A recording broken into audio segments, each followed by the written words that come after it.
Hello students, welcome back. The next topic we are going to cover is section 3 of this notebook, limit computation.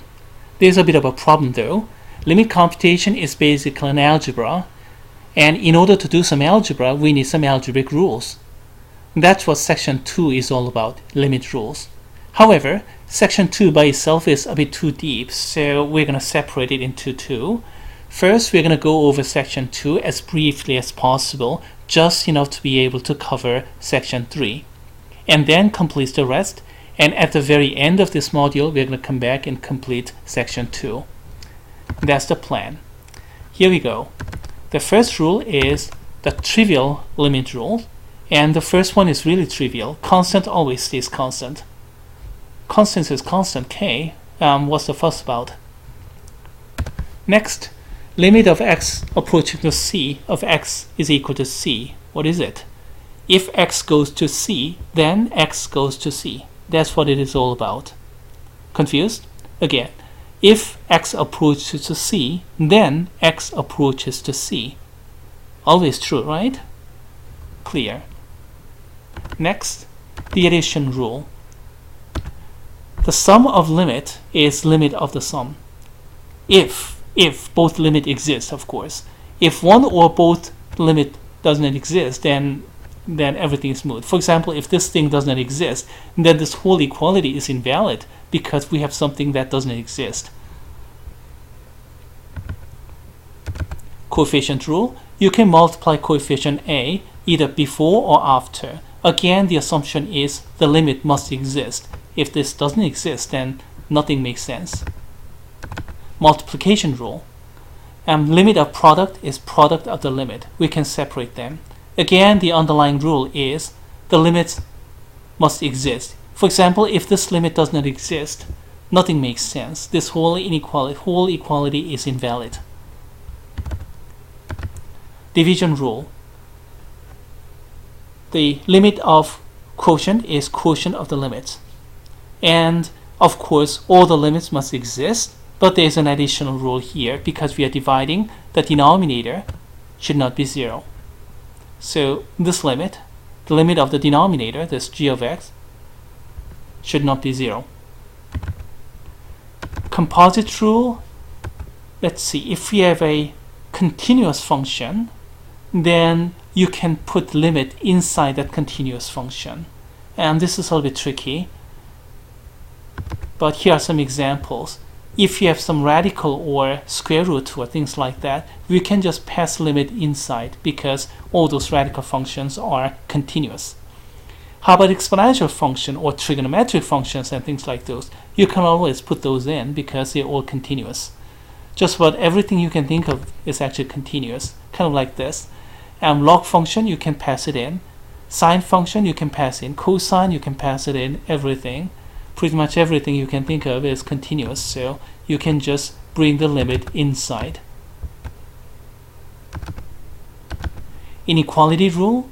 If g is greater than or equal to f, the limit of g is greater than or equal to limit of f. One more thing. Around x is pretty close to c. If f of x is greater than g, really far away from c, then who cares? Because we're talking about x is approaching to c. Sandwich rule, okay. F of x is captured in between g1 and g2. So greater than or equal to g1 but less than or equal to g2. Around x is pretty close to c. And also, the lower function and upper function also converge to the same value. Then inner function is squeezed in between, and we have to have the same value. Here is a visualization, kind of like this. Upper function and lower function are converging to the same value, as you can see, 0. And then whatever inside is squeezed in between, it'll have to go to the same limit. Here's a nice visualization.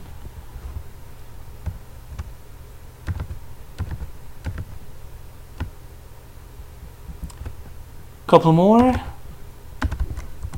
Limit of sine of theta over theta is equal to 1. Oh boy, this is difficult to limit, but we're going to come back and discuss it at the end of this module.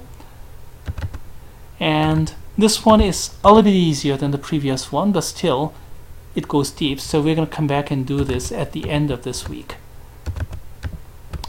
So much for the limit rules, and I think that was a good preparation for section 3. And let's go to section 3. First, some applications of trivial limit rules.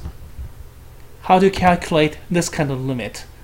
Trivial limit rule means just plug it in and do the computation, and that's basically what it is. And do your computation, plug in x equals to 1. What do you get? You get 8 over 2, and that's 4, and that's all there is. Of course, you can use limit rule for that, and oh boy, can you follow it? Using the quotient rule, limits over limit, we get that. And then we can separate by addition rules, limit plus limit, and then limit plus limit plus limit. Use multiplication rule or quotient rule, coefficient rule, and then bring out all those limits, and basically limit x is approaching to 1x. That's just 1, and all those limit expression, all those with x is becoming just 1. And then these are just constants, so staying as 5 and 2 respectively, and we have this kind of computation, if you can follow it. If you don't, that's okay, because trivial limit rule is nothing more than just plugging in, and that's basically what this is all about. Now, if the denominator is 0 or something, and then the plugging in doesn't work, then you'll have to use some other rule. How about the next example? It's the same thing, just plugging in. Yes, indeed. You're going to get tangent of pi over 2, which is undefined. Denominator is pi squared plus 1. That's okay if you plug in.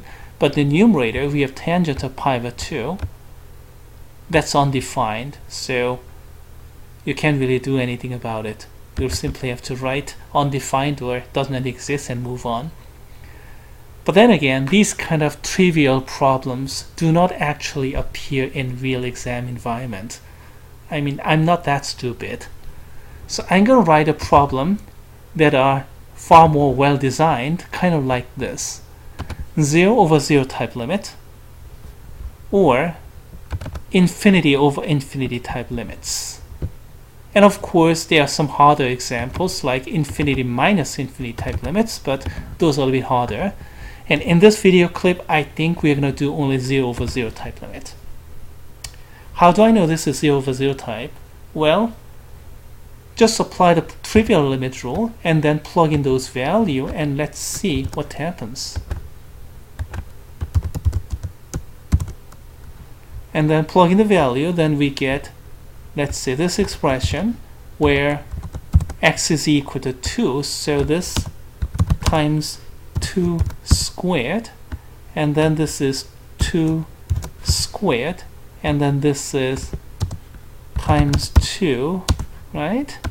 And then if you write like this, you're gonna get, let's see, this is 4 times 2, so 8 minus 8 in the numerator, and denominator, what do you get? 4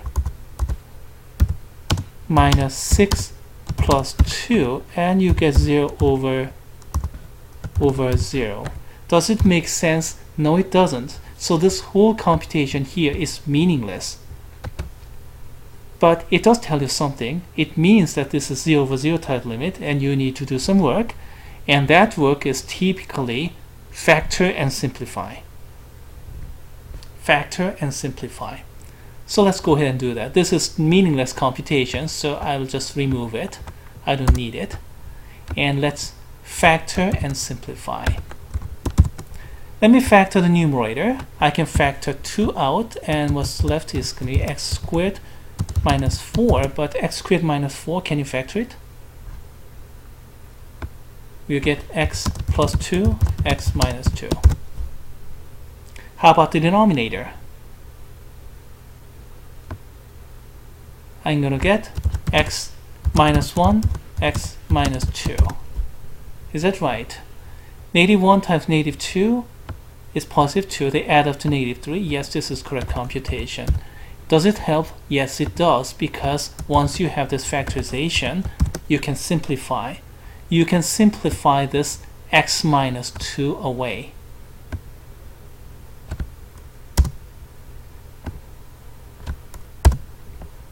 Let me emphasize this x minus 2 in different color so that you can see what is going on here a little bit more clearly.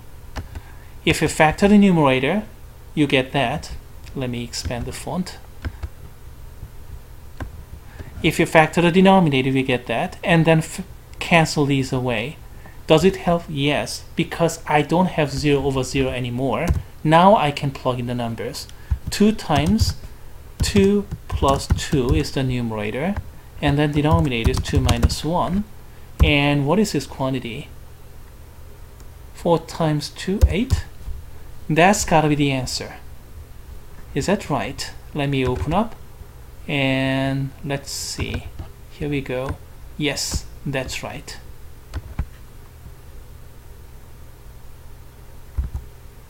Why do I have wrong solution here? I wonder. Oh, I see. This is about mathematical grammar. Correct answer, yes, the same answer.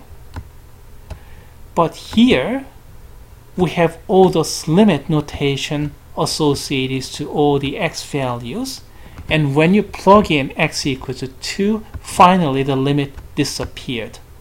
So what do you get? The limit of this, which is supposed to have a number, and that's equal to 8.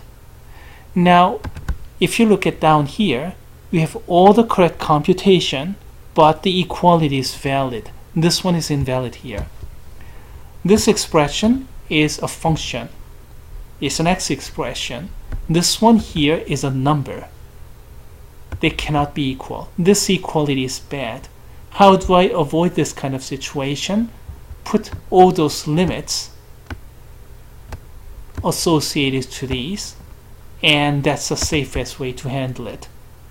A little bit different way to handle it is to do up to this separately, and then don't use this inequality and then separate into different line and then write some more.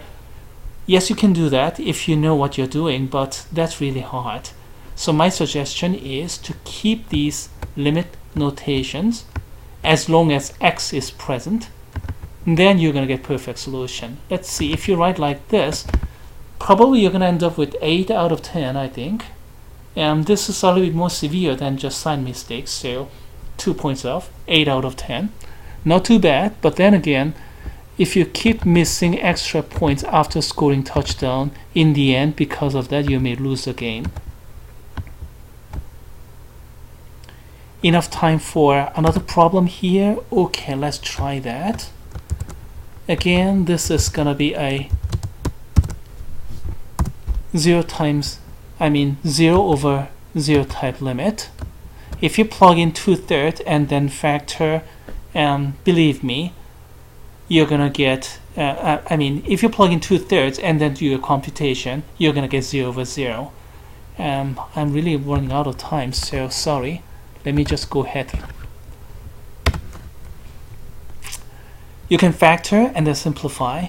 You can factor the numerator like this, and you can factor the denominator like that, and use whatever factorization method you have, whether you use tic-tac-toe method or a rainbow method, whatever that works is yours, and factor it. And once you factor, you're gonna have common factor, and you can see that common factor is 3x minus 2 because x is going to 2/3. You have to have a linear factor that is becoming 0. Once you factor those, it's time to plug in the numbers. Okay, that computation can be a little bit tedious because you have to plug in fraction and do your computation. But then again, if you use calculator, it's not going to be too much of a problem. And also, if I'm grading, if you stop here, you're going to get full credit. I cannot promise that to other people, but if I'm grading, this is going to be perfect. But of course, with calculator, you can go one step further.